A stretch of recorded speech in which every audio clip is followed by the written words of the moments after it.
بسم اللہ الرحمن الرحیم۔ تمام حمد اس خالق ازل کے لیے، سکون جھیل کو جو دیتا ہے کنول کے لیے۔ میں اسی کے نام سے کرتا ہوں ابتدائے سخن، کہ جس کے نام فرشتوں نے بھی سنبھل کے لیے۔ میرا رسول ہمیشہ کمال کرتا ہے، وہ جو بھی فیصلہ کرے بے مثال کرتا ہے۔ میرے رسول کو شمس و قمر سے مت پہچان، کہ ایسے کام تو اس کا بلال کرتا ہے۔ عزیز طلباء، میں آصف رائے۔ آج ہمارے پاس جماعت دہم میں سے گرامر کا حصہ ہے، اور حصہ گرامر میں سے ہمارے پاس تلمی موجود ہے۔ آج ہمیں تلمی کے لفظی اور لغوی معنی دیکھنے ہیں، اس کی تعریف پڑھنی ہے، اور اس کی کچھ مثالیں ہیں، انہیں ذرا کھول کے بیان کریں گے۔ تو آئیے بڑھتے ہیں بورڈ کی جانب اور اسے پڑھ لیتے ہیں۔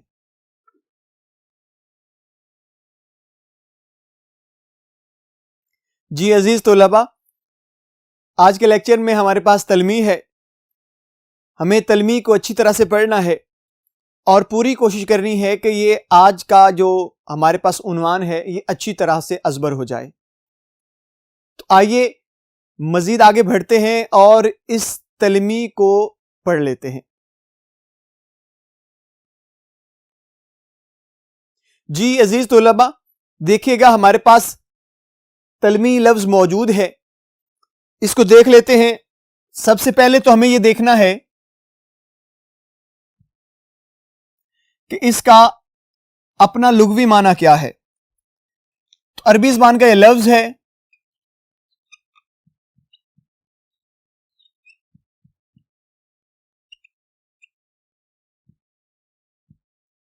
عربی زبان کا لفظ ہے جس کا مطلب ہوتا ہے اشارہ کرنا۔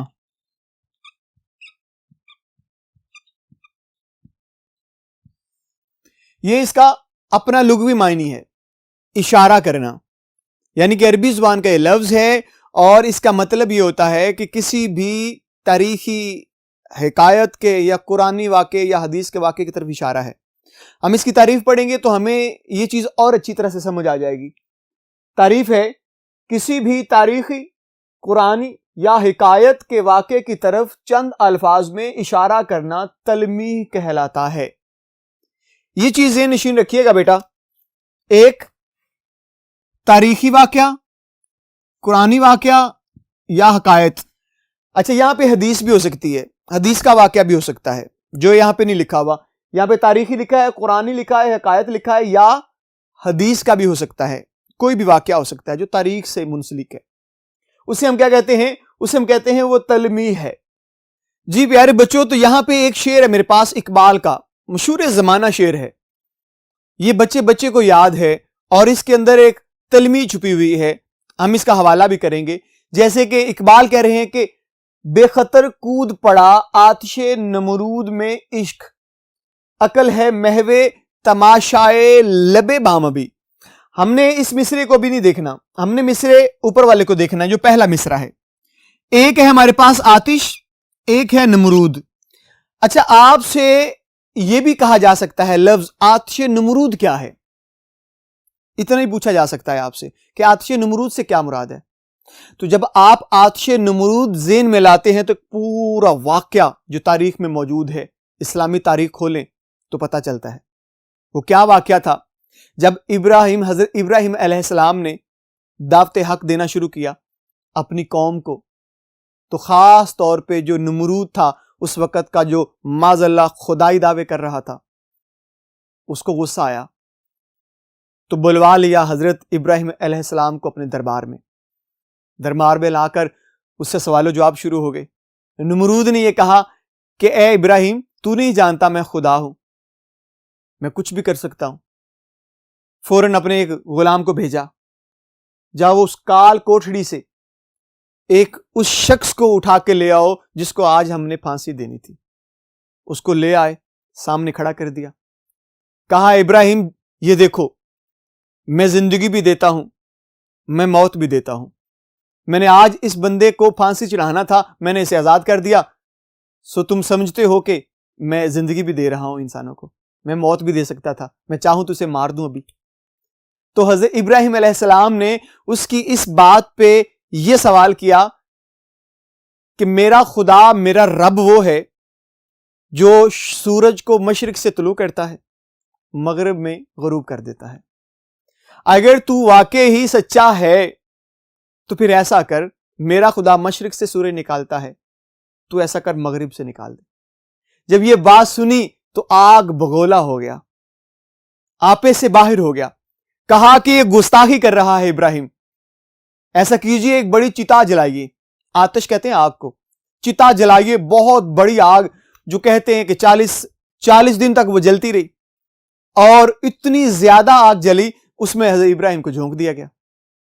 اب یہ پورا واقعہ ہے، میں سناؤں تو یہ بڑا طویل ہے اور بڑی باتیں ہیں اس کے ساتھ، لیکن میں نے آپ کو اشارہ کر دیا آتش نمرود، میں نے صرف اشارہ کیا ہے کہ آتش نمرود کیا ہے، آپ کے ذہن میں آ گیا جی وہ واقعہ ہے، ایسا ہے، ایسا ہے، ایسا ہے۔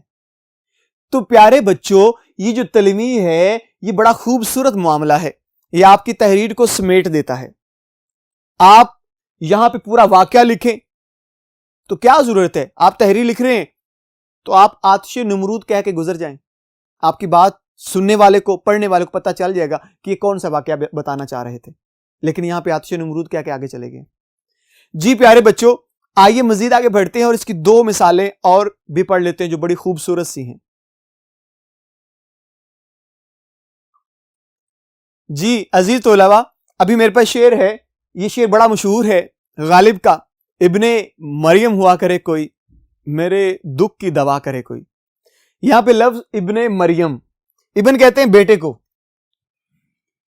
یہ بیٹا مریم، حضرت مریم کے بیٹے، حضرت مریم علیہ السلام کے بیٹے حضرت عیسیٰ علیہ السلام۔ اب یہاں پہ 2 باتیں ہیں، ایک تو ابن مریم، دوسرا میرے دکھ کی دوا یعنی علاج کیا۔ اب اگر میں ایک تحریر لکھ رہا ہوں، کوئی مضمون لکھ رہا ہوں، تو وہ لوگوں کے غم دور کرنے کی بات ہوگی، اس میں وہ لوگوں کی پریشانیاں دور کرنے کی بات کر رہا تھا میں، تو میں نے ساتھ میں کہہ دیا کہ آج بھی کوئی ابن مریم ہونا چاہیے جو لوگوں کے دکھ کی دوا کر کے چلا جائے، ان کے غم کو سمجھے، ان کی تکالیف کو سمجھے۔ اب میں یہ بات کر کے آگے چلا گیا ہوں، اتنا میں نے کہا ہے کہ ابن مریم، مطلب یہ ہوا میں تاریخ کے کسی واقعے کی طرف اشارہ کر رہا ہوں، اور وہ تاریخ میں کون سی 2 شخصیات ہیں، ایک حضرت عیسیٰ علیہ السلام اور ایک ان کی والدہ حضرت مریم۔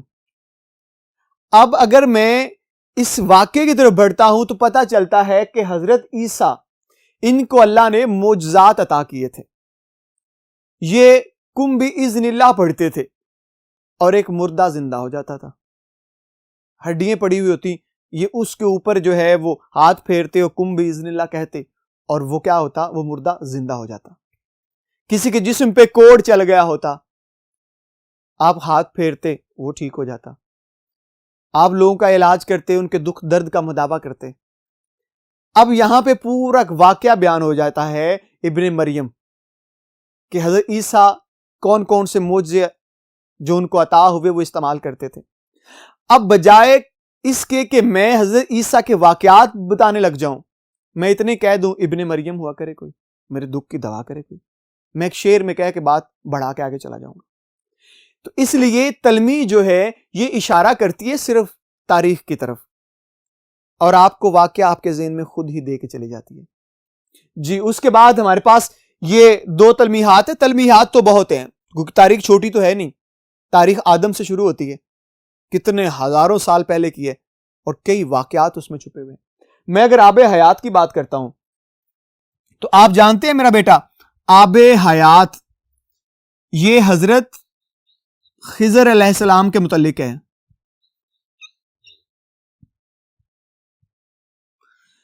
آب حیات، آپ کہتے ہیں پانی کو، حیات کہتے ہیں زندگی کو، ایسا پانی جو زندگی دیتا ہو۔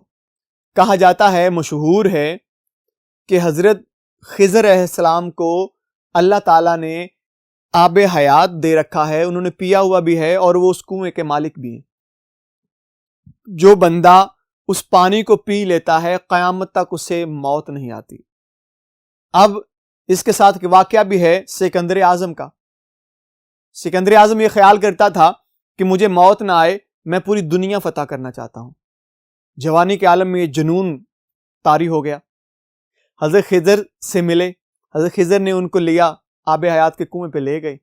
جب آب حیات کے کنویں پہ گئے تو سکندر اعظم نے جب یہ دیکھا کہ وہاں کے جو لوگ ہیں ان کی زندگی موت سے بدتر ہے, کیونکہ آب حیات پینے سے زندگی ملتی ہے لیکن آپ کی عمر جو ہے وہ بڑھتی رہتی ہے اور آپ کا جسم اس کے ساتھ ڈھلتا رہتا ہے.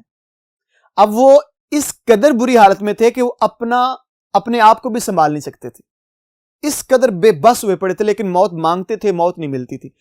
جب یہ معاملہ دیکھا تو سکندر اعظم نے پانی نہ پیا, لوٹ گیا واپس. اب میں یہ واقعہ سارا بتاؤں, اس کے ساتھ جڑے ہوئے اور واقعات بتاؤں, میں اتنے کہہ جاؤں گا. آب حیات, آپ کے ذہن میں پورا واقعہ آ جائے گا کہ آب حیات کیا ہے, حضرت خضر کون تھے.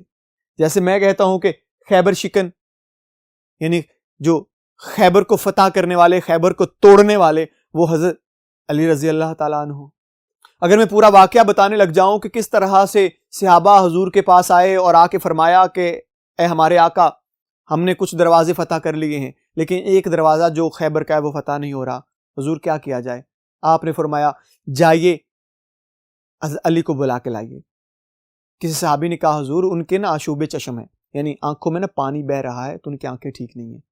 فرمایا بلا لائیے, کہیے حضور بلا رہے ہیں.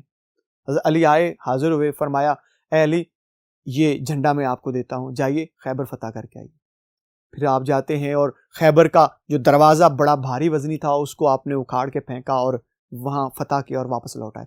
اب یہ پورا واقعہ بتانا چاہ رہا ہوں میں آپ کو, لیکن آپ کے ذہن میں پہلے سے یہ بات ہونی چاہیے کہ میں تلمی بیان کر رہا ہوں, اور تلمی میں صرف یہ ہوتا ہے کہ آپ اشارہ کر رہے ہیں. میں نے اتنا کہہ دیا خیبر شکن, آپ کے ذہن میں پورا واقعہ تاریخ گھوم گئی, آپ کو یاد آ گیا ہاں یہ واقعہ ایسے ایسے ایسے اور یہاں پہ ہوا تھا. تو اسی ہی کہتے ہیں تلمی. پیارے بچوں, میں امید کرتا ہوں آپ کو آج کا یہ لیکچر جو تلمی پہ منحصر تھا آپ کو اچھی طرح سے یاد ہو گیا ہوگا.